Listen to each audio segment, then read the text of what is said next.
This is also a time of change for my family. King Charles elevates James, Earl of Wessex, to prince to support William and Catherine. New reign. A headline once hailed by the public as a move to stabilize the monarchy now rings as the death knell for a shocking scandal. In the guise of a promotion, the royal family has quietly shoved the 18-year-old teenager into the eye of the storm, turning a young prince into a pawn in the most brutal power game of the 21st century. Behind the glitz of the title lies a dark conspiracy. James was not promoted to serve, but to be the perfect living shield. He has been groomed from birth only to take the heat for every scandal and every public outrage on behalf of William and Catherine. This is not a favor. It is the sacrifice of an 18-year-old's future to maintain the survival of a throne on the brink of collapse due to the manipulations of King Charles and Queen Camilla. When William holds the ironclad evidence of the Black Ledger in his hands, will he choose family or the truth? Can a dynasty built on cruel sacrifice withstand the tidal wave of outrage from millions of citizens? And when the 18-year-old shield decides to let go, does the British royal family have any path left to return? Buckingham Palace is never truly silent at midnight. It possesses a distinct sound, the sighing of stone walls, the rhythmic clicking of unsynchronized antique clocks, and a suffocating heavy stillness. In King Charles III's study, the desk lamp casts a solitary jaundiced glow, throwing long shadows across his face.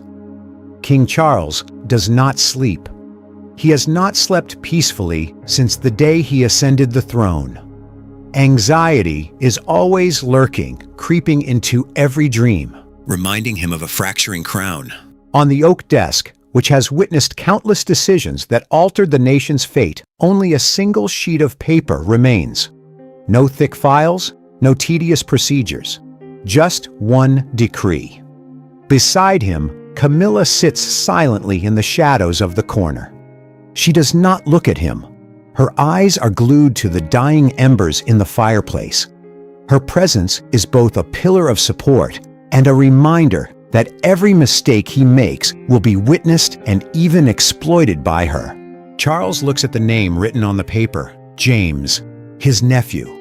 An 18-year-old teenager with eyes that have never known hatred, a soul that he himself has actively sought to dim. Have you considered this carefully? Camilla speaks, her voice raspy, carrying the coldness of someone who has lived too long in a world of betrayal. Without him, who will stand in the gap for William? Your son is viewed by the entire world as a saint. Do you want that image tarnished by these trivial scandals?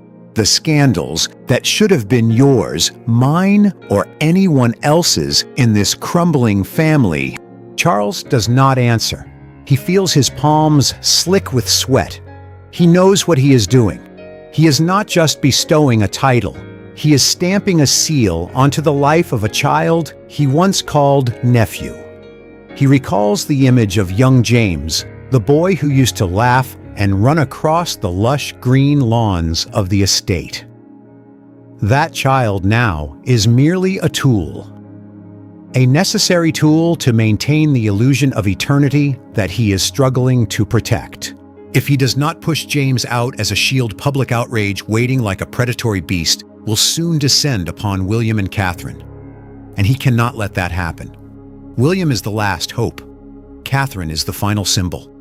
For them to survive, someone must be sacrificed. The survival of the throne demands a sacrifice, and James, with his obedience programmed since childhood, is the most perfect card to play. Charles picks up the fountain pen. The solid gold nib touches the paper. He presses down so hard the paper nearly tears. A decisive signature. There is no hesitation in his action, yet there is a shattering in his soul. He knows that from this moment on, his nephew is no longer a human being. He has become a part of the machine, a necessary screw to keep the throne from collapsing. Camilla smiles faintly, a smile that offers no comfort, only coldness. She rises, walks behind him, and places her thin, dry hand on his shoulder. "The right decision," she whispers. Charles looks at the portrait of his parents hanging on the wall. He wonders if they see the cowardice in his actions, but that question quickly dissolves. He has no time for regret. He needs survival regardless of the price. And that price tonight is paid with the very future of James. At Radley College, the atmosphere is always strangely quiet. It is not the silence of knowledge, but the silence of control. James walks through the gray stone corridors. He is not like other 18-year-olds.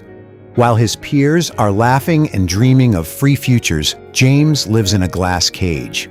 He knows it. He feels the eyes of the monitors that Camilla has planted, those hiding under the guise of tutors, nannies, or even fellow students.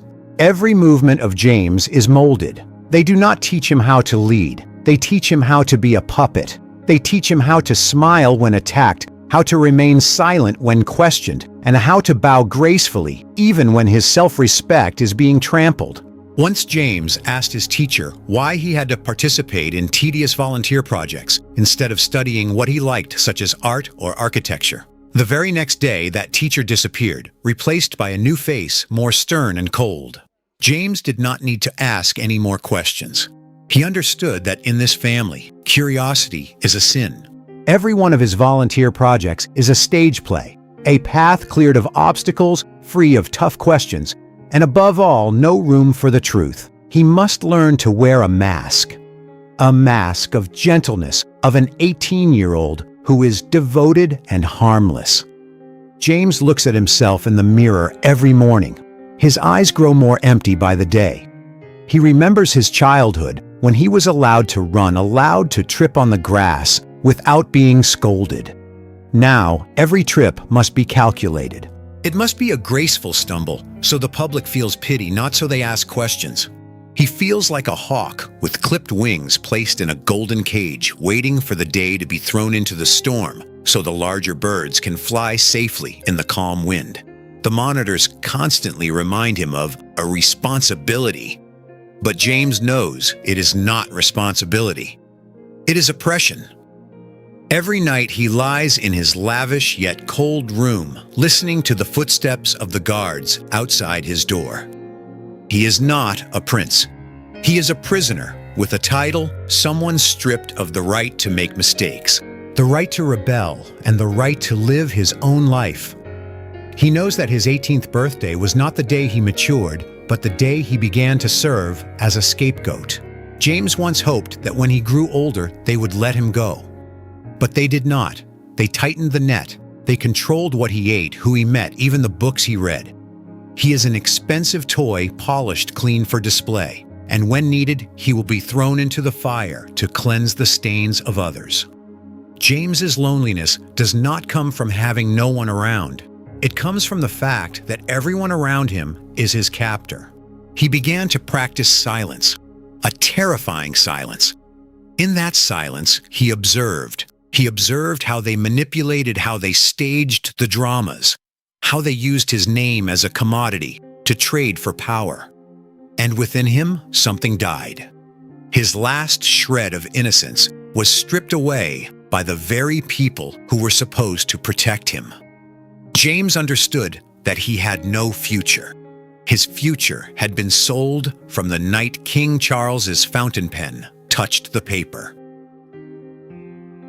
Princess Anne leaned against the balcony, looking out at the garden, where James was awkwardly waving to a group of palace visitors. Her gaze was as sharp as a knife. She did not love James excessively, but she understood the price of power. She knew Charles was playing an all-or-nothing game. He is leading him to his death, Camilla, Anne said softly, as Camilla approached her heels, clicking against the stone floor like the sound of gunfire, signaling an inevitable war. Camilla smiled a smile that did not reach her eyes, just a calculated facial movement.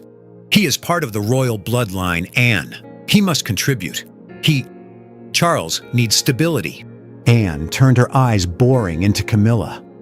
stability by sacrificing a nephew. Don't forget the public is not like it was in the old days.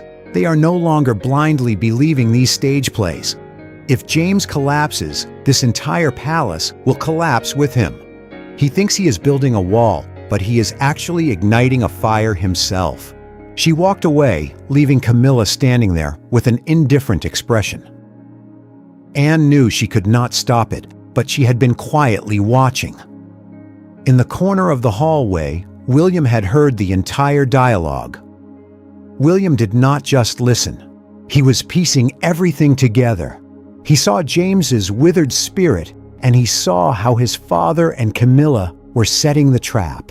William remembered the days his mother, Princess Diana, was isolated, surrounded by the media, by these very same people. He swore to himself he would never let James suffer that same fate. That night, William acted. He snuck into his father's office. The feeling of stepping into this room made him tremble, not from fear, but from disgust. He knew he was doing something that, if caught, would mean treason. But he had no other choice. He found the old leather notebook in the corner of the oak cabinet. He did not need to crack the safe. Charles's arrogance was his greatest weakness. He never thought his son would rummage through what he left behind. William touched the wood panel behind the bookshelf where his father had the habit of hiding important things. The black ledger was there. The leather cover had faded over time, but the contents were fresh and cruel. William opened it, his hands shaking as he read each page. It was not just a schedule. It was a battle plan. Charles had listed in detail the crises the royal family would face in the next 12 months, and next to each incident was James's name, accompanied by notes on how James must step forward to take the blame or weather the boycott. He saw Camilla's handwriting. Let him take the hit, he's young, he can take it. William closed the notebook. A cold, sharp rage flared within him. He understood it all. His father was not just trying to save the throne. He was selling out his nephew to buy safety for William and Catherine. William looked at the black ledger in his hands, feeling as if he were holding a double-edged sword. He knew that when he released this evidence, his entire family would disintegrate. But he had no other choice. He could not be a cousin who stood by and watched a child be murdered by his own family. He tucked the notebook into his coat pocket silently, leaving the room like a ghost. He had become a traitor, but a traitor for the right cause. When the decree elevating James was announced, the entire UK was doused with cold water. People did not welcome it. They were outraged. In an era where economic inequality is causing millions of families to struggle the promotion of a teenager to the title of prince, accompanied by a costly security apparatus, became the fuse for a political bomb. James walked out into the streets not to do charity, but to be a target. Every smile of his was analyzed, every word twisted. TikTok and social media exploded with satirical trends. People did not call him prince. They called him the hated one, the golden child, living off the blood and sweat of the taxpayers. On the first day, James attended a public event after his promotion. The crowd was waiting. Thousands of people packed the street. As the Rolls-Royce stopped, James stepped out. A scream went up, not of cheers, but of scorn. The protesters didn't throw rocks. They threw insults. They mocked his neat attire. They mocked the immaturity on his face. James stood there, his hands trembling, as he gripped his jacket. He looked into their eyes, hoping to find a shred of sympathy. But all he saw was pure hatred. "Do you know how many people are starving?" A woman screamed, her eyes red with fury. "Who are you to deserve this privilege?" Another young man shouted. James was not allowed to answer. The bodyguards dragged him away, but every one of his steps was a failure. Every time he appeared, a new scandal erupted. He didn't understand why he was so hated. He only did what he was taught. Camilla, standing at a distance, watched through binoculars from the palace window. She felt no heartbreak. She saw success. Every cut on James's soul was an insurance policy for the stability of William and Catherine. James was besieged, humiliated, and gradually completely isolated. No one in the royal family stepped forward to protect him. James returned hiding in his room. He did not cry. He realized he had been abandoned. Those who pushed him into this game were standing on high looking down at him like a pawn being sacrificed. The public's outrage was not just aimed at his title. It was aimed at him as a person. And James, the 18-year-old boy, now understood the cruel truth. He was a lamb pushed into the wolf's den, so the old wolves could be fed. The storm of public opinion did not stop there. It spread, becoming a large-scale boycott. People didn't just hate James, they began to question the existence of the entire royal apparatus. Every day, newspaper headlines targeted James with the most cruel words. He was like a criminal exposed to the light of truth, even though he had done nothing but be born into this family full of lies. Signs, banners, and chants of "abolish privilege" appeared everywhere. The 18-year-old boy sat in his room, looking out the window where the crowd was still booing at the palace gate. He wondered, would they ever know that he too was just a victim? Would they ever know that on cold winter nights, he also longed to be a normal child? But no one cared. To them, he was a symbol of injustice. To his family, he was a tool to maintain power. James realized he was alone in a war he didn't even know he was a participant in. William, standing in a dark corner of the hallway, looked into James's room. He saw a terrifying silence, the silence of someone who had nothing left to lose. He tightened his grip on the black notebook in his pocket. He knew that the public's outrage now was only the beginning. When this black notebook was made public, the firestorm would not only burn James, it would burn the throne itself. He was ready. He would not let his family continue to live in this deception. He would be the torchbearer, and he would burn all those cruel conspiracies to the ground. The storm of public opinion was sweeping through, but William knew the real storm was still ahead, and it would start by his own hand. King Charles decided it was time to seal James. He and Camilla had planned a royal reconciliation event at a central London hall.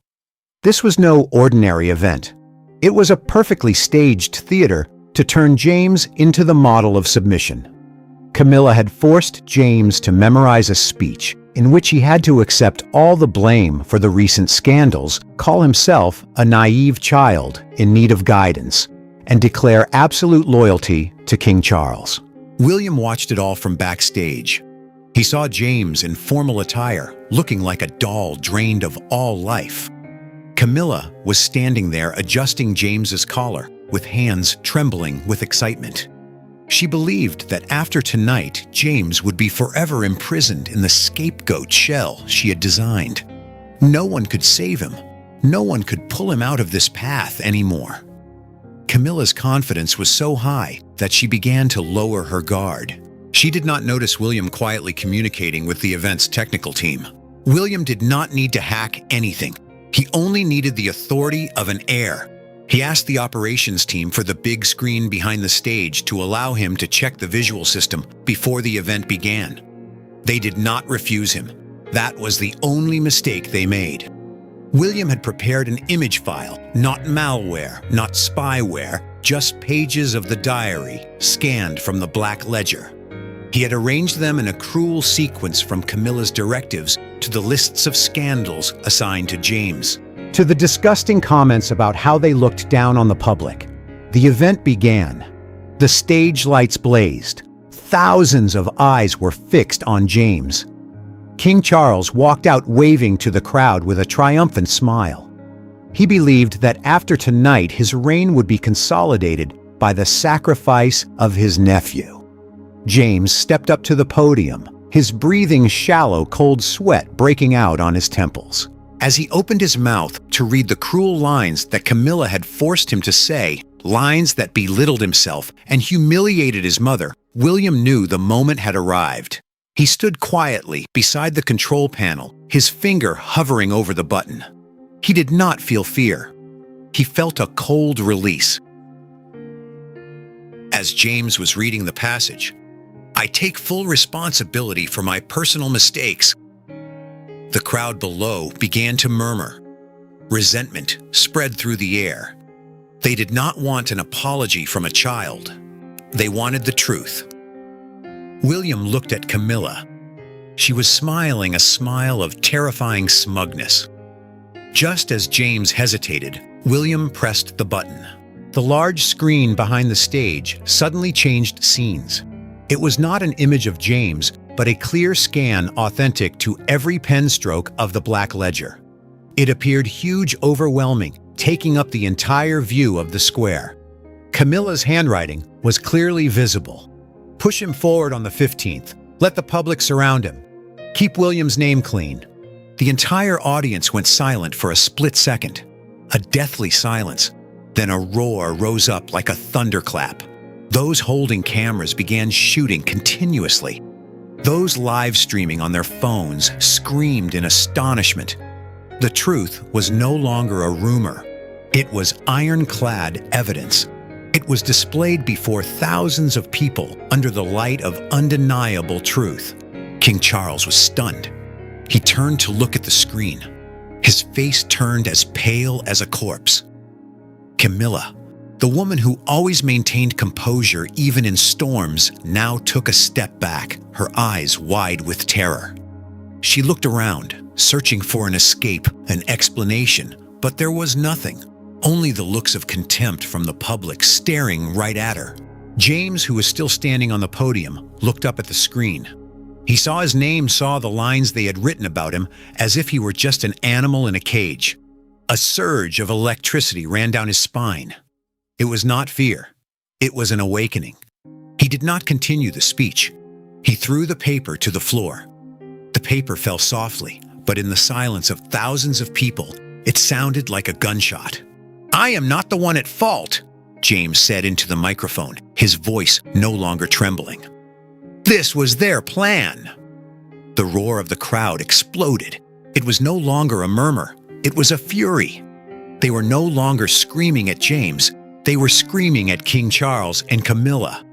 Objects and insults were directed straight at the royal section. Charles tried to stand firm, but he knew he had lost. Public support, the only thing keeping his throne alive, had completely evaporated. The punishment did not come from the law, nor from political debates. It came from the most public and brutal humiliation. Thousands of people surrounded the palace. They did not riot. They stood there silent, turning their backs to the castle. A silent but powerful protest. Camilla was completely isolated. The courtiers, those who were once loyal to her, now avoided her gaze. They knew that standing on her side now meant committing professional suicide. In the old study, King Charles sat alone. He was no longer a king. He was just a guilty old man trapped within his own stone walls. He had tried to save a dynasty by killing the soul of a child, and as a result, he lost everything. James walked out of the palace gate. This time, there was no Rolls-Royce, no shielding bodyguards, just him, an 18-year-old boy who had just regained his freedom. The crowd parted, creating a path. There was no booing, only respect for someone who dared to stand up. James walked away, not looking back at the castle behind him. He knew that his life would be changed forever, that he would always carry the scars of the days he was manipulated, but he was free. William stood on the balcony, watching James's retreating figure. He did not feel victory. He felt a profound emptiness. He had toppled the villains, but he had also destroyed the last remaining faith in the so-called royal family. He stood there amidst the castle that was now nothing but an empty shell. Down in the courtyard, Camilla stumbled out to the car. There was no press chasing her, no citizens waving, only the coldness of being forgotten. She had lost not because she lost the throne, but because she had lost herself in the war of ambition. The event ended, but its echoes lasted forever. The British royal family did not fall by an armed revolution. They fell by their own lies. A dynasty built on manipulation had finally collapsed under the weight of the truth. And somewhere in the darkness of Buckingham Palace, King Charles still sat there quietly, looking at the black notebook William had left behind on the desk like a life sentence for himself. Everything had ended. The punishment was complete, and the world for the first time in centuries saw the true face of those called royalty. They were not saints. They were humans with all the ambitions, the sins, and the prices paid for their arrogance. The palace doors slammed shut this time forever. The war was settled. The truth had been laid bare under the most ruthless light. The manipulators had been deposed not by titles, but by their own honor.